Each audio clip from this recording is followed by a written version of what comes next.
नमस्कार दोस्तों, welcome you all again to the most comprehensive and to the point lecture series, जहां पे हम यूपीएससी मेंस के क्वेश्चंस को डिस्कस, एनालाइज और इससे जुड़ी हुई कुछ ऐसी इंपॉर्टेंट इन्फॉर्मेशन को लेने की कोशिश कर रहे हैं ताकि फ्यूचर में ऐसे क्वेश्चंस को हम लोग एफिशिएंटली अटेम्प्ट कर पाएँ। बताना इसलिए ज़रूरी होता है हर लेक्चर के पहले कि आपको ऑब्जेक्टिव क्लियर रहे हर लेक्चर में और हर क्वेश्चन को अटेम्प्ट करते हुए कि आप इन लेक्चर सीरीज़ के थ्रू क्या चीज़ अचीव करने जा रहे हो। खैर, शुरू करते हैं। Let's see how the question read as India has immense potential of solar energy, though there are regional variations in its developments। अब यहाँ पे दो की पॉइंट्स आपको दोस्तों ध्यान रखने हैं। वो दो की पॉइंट्स क्या है? पहला तो ये कि एक स्टैटिक टॉपिक पे हमको क्वेश्चन पूछा गया है। ये क्वेश्चन पढ़ते ही आपको समझ में आ जाना चाहिए। कैसे? क्वेश्चन पूछा गया है सोलार एनर्जी पे। Solar energy through out the year news में रहती है। क्यों? इंटरनेशनल सोलार अलायंस आपको याद आ जाना चाहिए। कौन है इसके फाउंडिंग मेंबर्स? इंडिया और फ्रांस, यह आपको याद आ जाना चाहिए। और साथ ही साथ आपको याद आ जाना चाहिए commitment of India of establishing 175 gigawatt renewable installed capacity by 2022। Clear हो रही बात? इसी के साथ साथ आपको ये पता होना चाहिए कि हमारे मोदी जी ने, भावी प्रधानमंत्री जी ने एक और टारगेट हमारे लिए सेट कर दिया है कि 450 गीगावाट को, क्योंकि ये तो हम अचीव कर चुके हैं, बाय 2030 हम लोग install capacity renewable energy install कर लेंगे। अब इस 175 गीगावाट में भी आपको याद होना चाहिए कि 100 गीगावाट एनर्जी जो है it is alone from the solar energy. चलो यहाँ से एक क्वेश्चन उठाते हैं। अब आप मुझे रिन्यूएबल एनर्जी के डिक्रीजिंग ऑर्डर में ये बताओ कि हमने किसका कितना टारगेट लिया है। ठीक है, तो ये चीज़ आपको याद आ जानी चाहिए थी। फिर इसके बाद आपको याद आ जाना चाहिए था यहाँ पे पेरिस क्लाइमेट डील। ये मैं आपको क्या बता रहा हूँ? ये मैं आपको भी ये बता रहा हूं कि इस क्वेश्चन को पढ़ते हुए आपके दिमाग में कौन कौन सी चीज़ें चलनी चाहिए थी या स्टार्टिंग में किन चीज़ों को आपको सोच लेना था। तो यहाँ पे 2015 में जो है पेरिस एग्रीमेंट हमने साइन किया था, मैं उम्मीद करता हूँ आपको पता होगा, जहाँ पे एमिशन कट का प्रोविज़न दिया गया था। कितना? बाय 2030 हमने ये ऑब्जेक्टिव लिया था सारी कंट्रीज़ ने मिलके, जिससे यूएस बाहर हो चुका है, कि हम प्री इंडस्ट्रियल लेवल से टेम्परेचर को 2 डिग्री सेल्सियस से ज़्यादा नहीं बढ़ने देंगे और कोशिश करेंगे इसमें भी हम 1.5 डिग्री सेल्सियस तक इसको रोक पाएँ। इसको हम लोग कहाँ पढ़ते हैं? जब भी आईपीसीसी की रिपोर्ट आती है हमारे सामने, inter governmental panel on climate change, ये हम जानते हैं। ठीक है, अब अगर ये सब चीज़ें अचीव करनी है तो ये कैसे आएगी? ये सिर्फ और सिर्फ आएगी जब हम रिन्यूएबल एनर्जी को प्रोड्यूस करने लग जाएंगे। आज हमारे यहाँ पे जो मेजरली इलेक्ट्रिसिटी प्रोड्यूस होती है, आपको ये पता होना चाहिए कि वो किससे होती है। वो होती है थर्मल पावर प्लांट से। ये थर्मल पावर प्लांट किसकी हेल्प से चलते हैं? ये चलते हैं कोल की हेल्प से। क्लियर? ये सारी चीज़ें आपको ध्यान आ जानी चाहिए। अब चलते हैं हम लोग हमारे क्वेश्चन पे। क्वेश्चन क्या पूछ रहा है? क्वेश्चन पूछ रहा है सोलार एनर्जी, जैसा मैंने बताया स्टैटिक टॉपिक, जिस स्टैटिक टॉपिक पे आपको ये सारी चीज़ें ध्यान आ जानी चाहिए थी। सेकंड टॉपिक ये जो दोस्तों बोल रहा है हमको, इसमें हमसे पूछ रहा है कि क्या कोई रीजनल वेरिएशन भी है।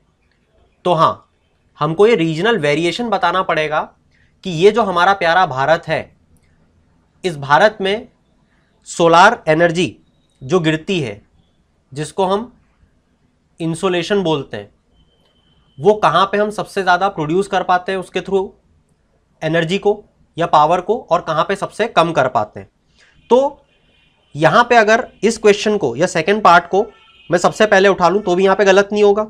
ठीक है, जैसे अगर राजस्थान वाला जो एरिया है, इसको हम लोग बोल सकते हैं वेरी हाई, मतलब कि यहाँ पे जो इंसोलेशन है वो बहुत ज़्यादा रहती है और यहीं पे हम सबसे ज़्यादा कैप्चर भी कर पाते हैं और उसको प्रोड्यूस कर पाते हैं in the form of power.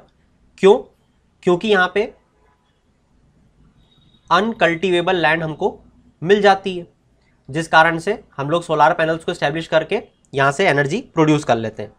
और उसके बाद में as we move towards east, यहाँ पे इसका रीजनल वेरिएशन या जो पावर जनरेशन है वो कम होता रहता है।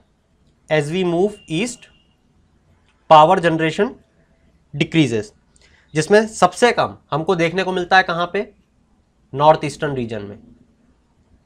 और यहाँ पे हमसे अगर आपने ध्यान से देखा हो तो ये हमसे कारण भी पूछ रहा है कि सोलार एनर्जी का इमेंस पोटेंशियल तो है इंडिया के पास, मगर फिर भी उसके डेवलपमेंट में रीजनल वेरिएशंस आते हैं बहुत ज़्यादा। तो उसके कारण क्या है? तो इस रीजनल वेरिएशन के जैसे ही आपने अटेम्प्ट किया या आपने इंडिया का मैप सोचा होता और ये चीज़ें मार्कआउट कर ली होती, तो आप आधे आंसर पे तो वैसे ही पहुंच चुके हो। क्या? सबसे पहले आप उसको ये बताते कि दोस्त इंसोलेशन में हमको कोई प्रॉब्लम नहीं है। इंसोलेशन जो है वो through out the year India पे फॉर लॉन्ग डेज आता रहता है, मतलब धूप की कमी नहीं है। मगर दूसरी चीज़ों की कमी है, जैसे टोपोग्राफी। अभी हमने नॉर्थ ईस्ट की बात करी, नॉर्थ ईस्ट की जो टोपोग्राफी है वहाँ पे हम लोग बड़े बड़े सोलार पैनल्स को इस्टेब्लिश नहीं कर सकते। ठीक है, इसका मतलब ये कभी भी सोलार हॉटस्पॉट नहीं बन सकता, ये आपको एक चीज़ याद रखनी थी।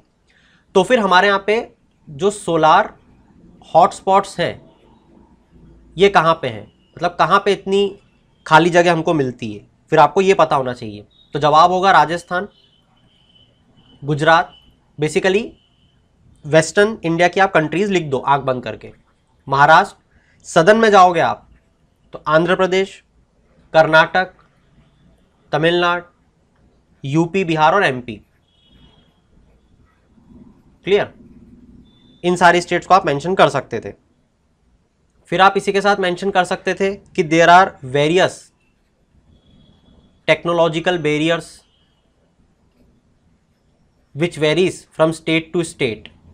किस तरीके के टेक्नोलॉजिकल बैरियर्स? इसमें आप मेंशन कर सकते थे AT&C लॉसेस। इसका क्या फुल फॉर्म होता है? Administrative, technical and commercial losses. फिर आप बात यहाँ पे मेंशन कर सकते थे policy issues with respect to some states. कुछ स्टेट्स की पॉलिसीज जो हैं वो सोलार पैनल्स को इस्टेब्लिश करने को प्रमोट नहीं करती।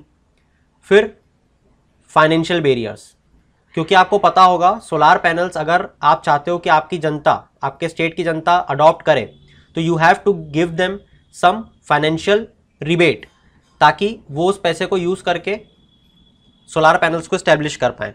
मगर क्योंकि स्टेट्स के पास ही फाइनेंशियल क्रंच रहता है, फाइनेंशियल कंस्ट्रेंट्स रहते हैं, तो वो ये चीज़ नहीं कर पाती।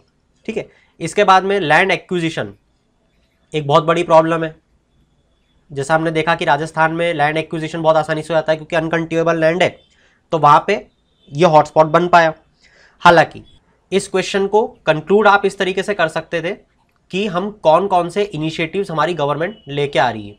तो उस इनिशिएटिव में सबसे पहला इनिशिएटिव जो है, देखो वापस से मैं एक बार रिपीट करता हूँ, हमने सबसे पहले ये बताया कि सोलार एनर्जी का हमारे पास पोटेंशियल तो है, हमारे पास इतना बड़ा जोग्राफिकल एरिया है, इतना ज़्यादा इंसोलेशन हम लोग रिसीव करते हैं throughout the year, we are the tropical country.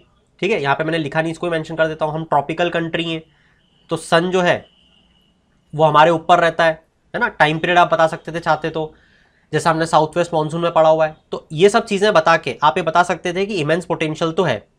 उसके बाद में आप ये रीजनल वेरिएशंस बता के फाइनली कंक्लूड कर सकते थे इनिशिएटिव्स में, जहाँ पे आप इंटरनेशनल सोलार अलायंस के बारे में बता सकते थे।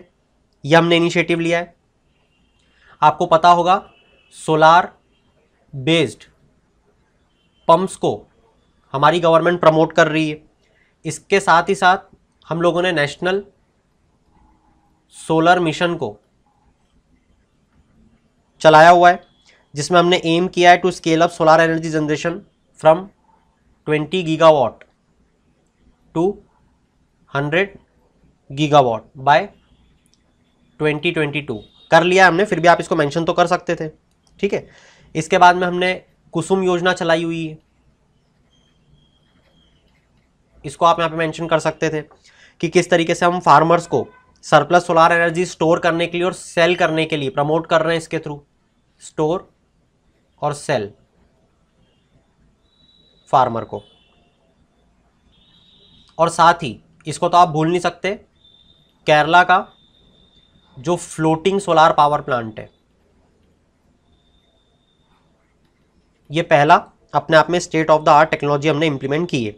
तो इस तरीके से आप बता सकते थे, by taking such initiatives India could emerge a major country of producing renewable energy and we can lead the world in curbing carbon emissions and several other mitigation measures which can lead us to the goal of achieving the climate change objectives.